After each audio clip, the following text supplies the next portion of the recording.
Olá pessoal, esse é o projeto Estude Mais. Eu sou o professor Vitor Andrade, sou professor de História, trabalho com atualidades de História dentro do SESC no projeto Estude Mais. Hoje eu vou trazer para vocês aí uma série de aulas a respeito da Constituição Brasileira dentro do contexto histórico, tá? Eu não sou operador do direito, mas o operador do direito precisa do historiador, né? Então a gente precisa entender como se dá a organização do Estado no nosso país. E a Constituição, ela é a carta magna, carta maior, e então ela foi construída ao longo do tempo. É isso que eu trouxe para vocês. Antes de começar a nossa aula, é importante saber que o Brasil passou pelo período de Brasil colônia entre 1500, apesar que o Brasil foi ser povoado a partir de 1534, 35, e ele vai até 1815, quando o Dom João já está no Brasil e ele leva o Brasil à condição de reino. Então, o Brasil colônia, todas as diretrizes que o Brasil tinha, ele era absorvido da coroa, né? A coroa portuguesa emitia as leis e eles seriam executados no país, com suas dificuldades, suas particularidades, porque tinha que atravessar o Atlântico, mas o Brasil colônia, então, aí a foto da primeira missa do país, né? Então, a gente era conduzido, o país era conduzido através das leis portuguesas, do Estado absolutista português. Já falamos de absolutismo também, então a gente precisa só rever os conteúdos. Tranquilo, pessoal? Então, o Brasil colônia passava pelas leis portuguesas. E em 1808, então, a família real portuguesa ela vem para o Brasil fugida das invasões napoleônicas após o processo de Revolução Francesa na França, né? O Brasil tinha um pacto comercial muito forte com a Inglaterra, né? E o Napoleão, ele tinha uma rivalidade, a França estava em rivalidade com a Inglaterra. E o Brasil ficou na famosa sinuca de bico, né? Se nós continuarmos fazendo comércio com a Inglaterra, Napoleão invade. Nós continuarmos fazendo comércio com Napoleão, perdemos o parceiro comercial que é a Inglaterra, a gente tinha muitas dívidas, então situação difícil. O que o Brasil faz? Ele foge, sendo escoltado pela Marinha Britânica, tá? Gente, fugir não é covardia, às vezes fugir é uma questão de estratégia e de inteligência, tá, pessoal? Então o Dom João ele foi até um grande estadista, você vai ver lá na frente. Então essa foto aí é da chegada da família real portuguesa. Aí você vê que tá o bispo, o Estado, né, os militares. Então essa é claro, uma foto representativa. Mas na verdade quando eles chegaram aqui, chegaram as mulheres com as cabeças cobertas de tecido, porque teve uma crise de piolho dentro das embarcações, né? E claro, o calor escaldante do Brasil não permitiria que o pessoal chegasse essa pompa, né?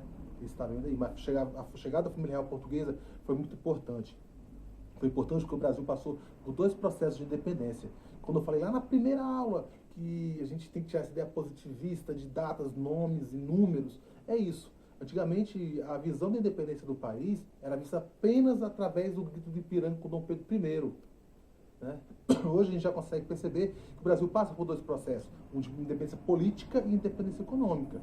Dependência econômica quando o pai fala, olha, quando você estiver morando nessa casa, quem paga as contas aqui sou eu. Então você depende economicamente dele. O Brasil, apesar de toda a sua riqueza natural, o Brasil ele dependia politicamente de Portugal. Mas quando Dom João chega aqui, ele cria o Banco do Brasil, ele abre os portos, né, para as nações amigas. O Brasil cria uma forma da moeda circular, que é o Banco do Brasil, como eu acabei de falar. Então o Brasil começa a ter uma independência econômica, ele começa a criar sinal de guerra, as primeiras faculdades. Então o Brasil começa a se distanciar economicamente de Portugal, até mesmo porque o rei está aqui. Uma das diferenças das colônias, isso também foi falado das primeiras aulas de povoamento, colônias de exploração. A América Portuguesa, quando Dom João vem para cá, ele faz com que ele protege o país e faz com que ninguém invada. O rei está aqui. Nas colônias espanholas, quando Napoleão invade Portugal, ele passa pela Espanha e prende o rei espanhol. Então, quando ele prende o rei espanhol, as colônias espanholas elas ficam desfragmentadas. Por isso que existem vários países de língua espanhola na América. Argentina, Uruguai, Paraguai, Venezuela. Por quê? Porque não tinha um controle estatal absolutista do rei na colônia. O Brasil tinha. Essa foi a diferença. Então, Dom João amarrou o país, né? Isso é um processo de independência econômica e política que a gente vai ver agora. E o outro processo que está aí é do Dom Pedro, nessa imagem aí que a gente viu, ela foi pintada 66 anos depois, não tinha nenhum comparativo com essa foto. Isso é um momento que a gente vai falar depois, mas só para entender que o Brasil passa por dois processos de independência econômica, quando Dom João chega, e político, quando Dom João volta para Portugal, porque os liberais estão fazendo a Revolução Liberal do Porto. Dom João volta, mas ele fala: Dom Pedro, você fica. E se o Brasil for ficar independência, faz você independência. Deixa os aventureiros fazer, não. Beleza? Então, os dois processos, político e econômico, e a gente vai ver qual é a influência disso na Constituição. O Congresso de Viena, então, ele reorganiza o mapa europeu e todas as terras que são invadidas por Napoleão são rediscutidas e devolvidas. Então, Dom João eleva o Brasil à condição de Reino Unido de Portugal, Brasil e Algarve. A Constituição portuguesa proibia que o rei governasse fora do país. Por isso que Dom João volta e Dom Pedro fica, né? Então, com o retorno da família real portuguesa, né, o Portugal ele convoca as cortes e o Brasil faz parte dessas cortes, sim, tá? Então, esse processo de independência do Brasil ele é muito importante porque o Dom Pedro realmente fica e o Dom Pedro ele cria o processo de independência política do país, claro, amarrado aos ideais portugueses, né? Ele filho do rei, ele é o príncipe, né, o imperador no país, mas é um processo que o Brasil começa a se distanciar politicamente de Portugal. Isso acontece muito tempo depois, mas é importante estudar isso aí. Tá bom, pessoal? Então essa é a primeira parte, né? Teremos outras aulas até chegar à Constituição Cidadã de 1888.